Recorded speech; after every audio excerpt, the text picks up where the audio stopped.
Everyone tells you the same thing. Your parents, your broke uncle, the finance gurus screaming on TV, they all say don't buy a house until you have 20% down.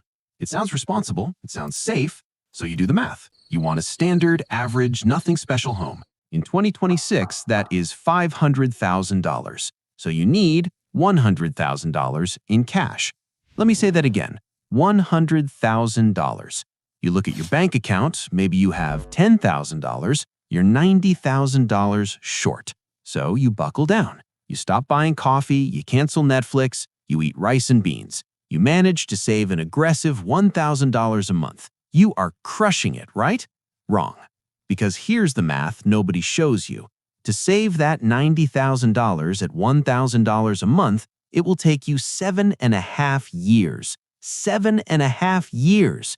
But here's the problem. While you were busy saving, the world didn't stop. Let's assume housing prices go up by a conservative 4% a year. In 7 years, that $500,000 house doesn't cost $500,000 anymore. It costs $658,000. Pause. This is where people get trapped. You thought the finish line was $100,000, but because the price of the house went up, your 20% down payment is now $131,000. You are chasing a moving target. You ran a marathon for 7 years, and when you got to the finish line, someone moved it 3 miles down the road. And it gets worse. Much worse. While you were waiting those 7 years to avoid paying interest, you were paying something else. Rent. If your rent is $2,000 a month, over 7.5 years, you handed a landlord $180,000. You lit $180,000 on fire to avoid paying private mortgage insurance, or PMI. And before you say, but Tim, PMI is a waste of money, let's look at that. PMI is basically an insurance policy you pay to the lender because you didn't put 20% down. It protects them, not you. It's annoying, I hate it, but usually on a $500,000 loan, it's about $200 a month. So let's do the real math. You spent $180,000 in rent to avoid paying a $200 monthly fee. You spent dollars to save pennies. Congratulations, you just played yourself. This is what I call the responsibility trap. The system tells you to be prudent. The bank tells you to save. Why? Because while you were saving in their low-interest accounts, you were paying rent to a landlord who probably has a mortgage with that same bank. They win on your savings, and they win on your rent. You're the only one losing. But I know what you're thinking. Tim, prices could crash. If I buy now with 5% down, I'm leveraging myself into debt. Look, I don't care about feelings. I care about numbers. And the number that kills your wealth isn't the interest rate. It's opportunity cost. Opportunity cost, that is what you lose by choosing one option over another. The opportunity cost of waiting isn't just the rent you pay. It's the appreciation you missed. If you bought that house today with 5% down and it goes up 4% in value next year, you just made $20,000 in equity. You made $20,000 for living in your own house. If you wait, you pay someone else to make that $20,000. So, who can actually afford to wait? And is there a way to cheat this system? Spoiler alert, yes, there is. But first, we need to look at the hidden expenses that ruin people who actually do buy early. Because if you jump in without knowing these next 3 numbers, you won't just be house poor, you'll be bankrupt. So let's say you ignore the 20% rule. You decide to buy that $500,000 home today with a low down payment. You think, the mortgage calculator says $2,800 a month. I can afford that. Stop. Turn off the Zillow calculator. It is lying to you. That calculator is showing you principal and interest. It is not showing you the PITI. That stands for principal, interest, taxes, and insurance. And in 2026, those last 2 are silent killers. Property taxes, that is rent you pay to the government forever. On a $500,000 house, that averages about $500 a month. Homeowners insurance, rates have skyrocketed. Add another $150. PMI, that is another $200. And here is the one nobody puts in the calculator: maintenance.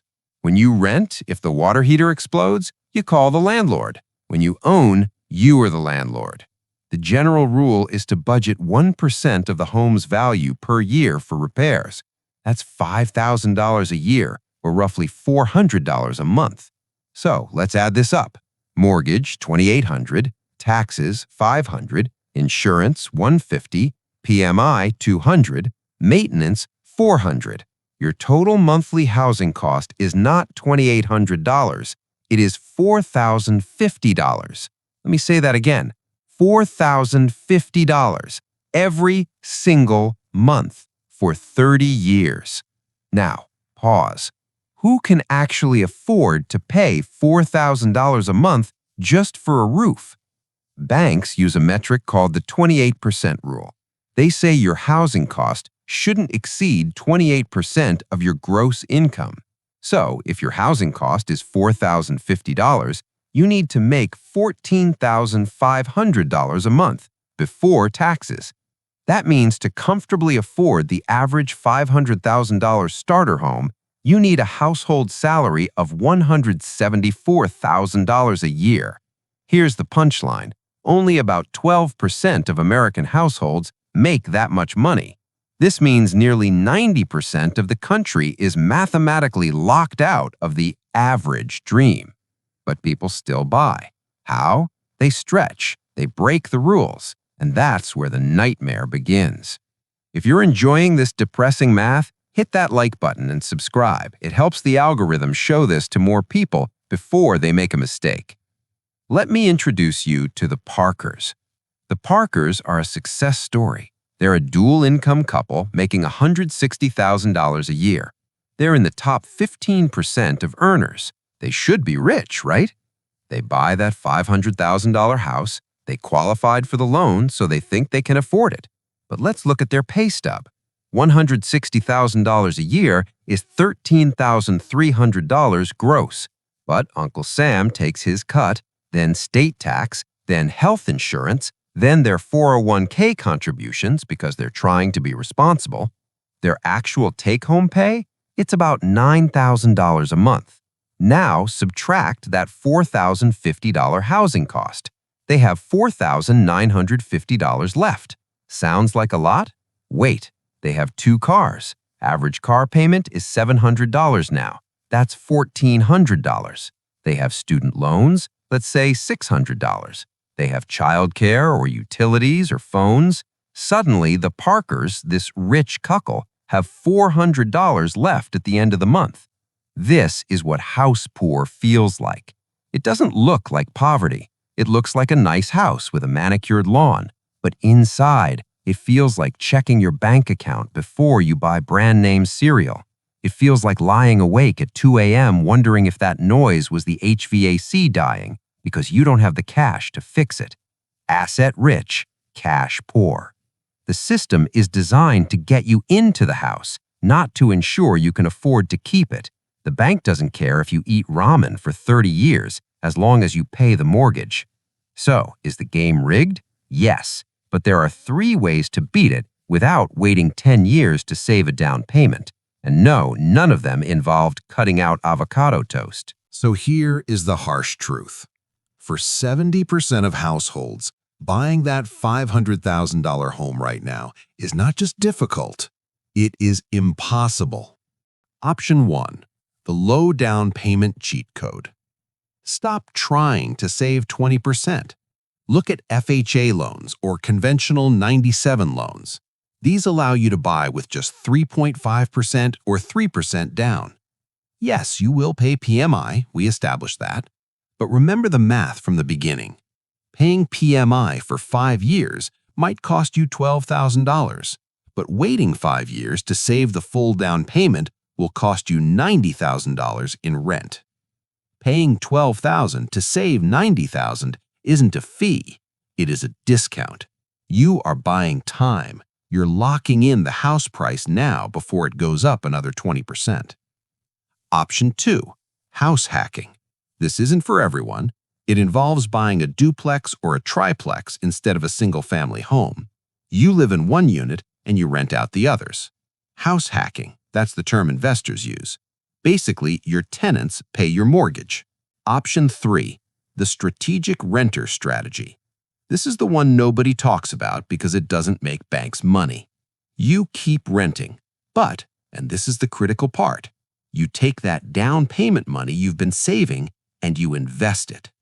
Let's say you have $50,000. If you put that into the S&P 500 and it averages a 10% return, in 7 years, that money doubles to $100,000. Renting is not throwing money away if you invest the difference. It is buying freedom. Here's the bottom line. The American dream of homeownership has been sold to you as a moral obligation, like you aren't a real adult until you have a mortgage. That is a lie. You are not failing because you can't afford a $500,000 asset in an inflated market. You are not behind because you refuse to drown yourself in debt just to impress your neighbors. The system is failing you. The math is broken. So don't play their game. Do your own math. If the numbers work, buy the house. If they don't, rent and invest. There is no trophy for being house poor. Be smart, be calculated, and don't let the system guilt you into poverty. If this video saved you from a financial mistake, or at least made you feel less crazy, hit that like button and subscribe. See you in the next video.